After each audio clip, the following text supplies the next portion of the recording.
Hello दोस्तों, good afternoon. तो welcome back to your के नॉलेज। तो आज हम पढ़ेंगे जंतु विज्ञान की जो कुछ शाखाएं हैं, यानी कि जो जूलॉजी है उसकी जो ब्रांचेस है। तो सबसे पहले आती है एनाटॉमी। एनाटॉमी होती है जूलॉजी की वो ब्रांच जिसमें हम स्ट्रक्चर्स, एक सेल के स्ट्रक्चर से लेकर एक ऑर्गन के स्ट्रक्चर तक स्टडी करते हैं।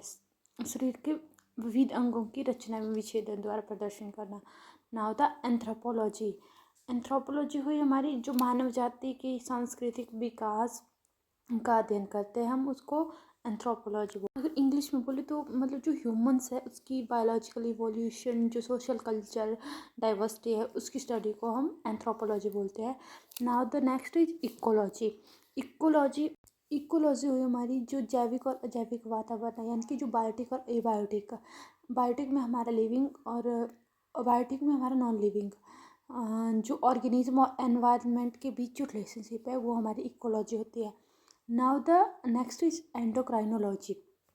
ये हमारे अंतस्रावी तंत्रों का अध्ययन करते हैं, यानी कि जो एंडोक्राइन सिस्टम है, जैसे कि हमारे हॉर्मोन्स वगैरह हो गए, इसको मैनेज करता है।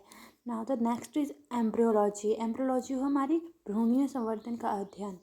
तो इसको बोलते हैं हम इसमें हम जो प्री एडल्ट डेवलपमेंट होती है गैमेट्स की, या फर्टिलाइजेशन होती है, डेवलपमेंट ऑफ एम्ब्रियो और फिटस, उसकी स्टडी को एम्ब्रियोलॉजी बोलते हैं। Now the next is enzymology. इसमें हम स्टडी करते हैं उत्प्रेरकों की, यानी कि जो कैटालिस्ट या एंजाइम है उनकी स्टडी को हम एंजाइमोलॉजी बोलते हैं। Now the next is entomology. Entomology हुई हमारी कीट पतंगों का अध्ययन। कीट पतंग यानी कि इंसेक्ट की स्टडी को एंटोमोलॉजी बोलते हैं। Now the next branch is genetics. Genetics जो जीवों के आनुवंशिक लक्षण है एवं उनकी वंशागति का अध्ययन को हम जेनेटिक्स बोलते हैं।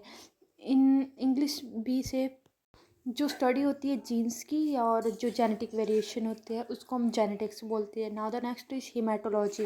रुधिर एवं रुधिर संबंधी रोगों का अध्ययन। जो हमारा ब्लड है और ब्लड रिलेटेड जो भी डिजीज होती है उसमें हम हिमेटोलॉजी में स्टडी करते हैं। Now the next is herpetology.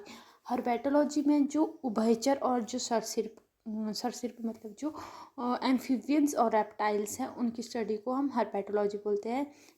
Now the next is mammalogy. स्तनधारियों का अध्ययन, यानी कि जो मैमल्स हैं उनकी स्टडी को मैमोलॉजी बोलते हैं। Now the next branch is microbiology. Micro as a name indicate micro, तो इसमें अंतिम अति सूक्ष्म जीव जो होते हैं उनकी स्टडी होती है। Now the next is neurology. Neurology में हम जो तंत्रिका तंत्र यानी कि न्यूरॉन्स की स्टडी को हम न्यूरोलॉजी बोलते हैं। जो अगला है हमारा ओडोंटोलॉजी। ओडोंटोलॉजी होती है हमारी दंत विज्ञान से संबंधित। दंत विज्ञान यानी कि जो हमारे टीथ की स्टडी है उसको ओडोंटोलॉजी बोलते हैं। Now the next is ornithology. Ornithology में आती है हमारी जो पक्षी होते हैं, एव्स होते हैं, उनकी स्टडी को हम ऑर्निथोलॉजी बोलते हैं।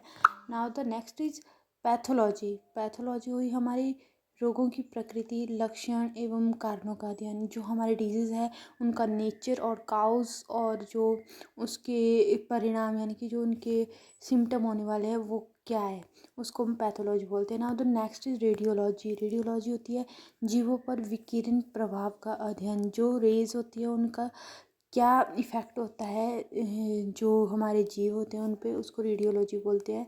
जैसे कि हमारी यूवी रेज से हमें स्किन कैंसर होता है, ये इसमें इंक्लूड होता है। Now the next is taxonomy. Taxonomy में आती है हमारी जीव जंतुओं के नामकरण एवं वर्गीकरण का अध्ययन। जैसे कि हमारे जो साइंटिफिक नेम दिए गए हैं, जैसे हम उसको मैंगीफेरा इंडिका बोलते हैं मैंगो को, तो उस तरह से हम जो उसकी जो स्पीसीज़ होती है उसके बारे में जानते हैं। तो इसी के साथ ये वीडियो यहीं पर समाप्त होती है। और मेरी वीडियो को लाइक करें, सब मेरे चैनल को सब्सक्राइब करें, और इस तरह की जो इन्फॉर्मेटिव वीडियो मैं आपके लिए और लाऊंगी। 1 मार्क्स क्वेश्चन भी लाऊंगी साथ में। तो thank you and have a nice day.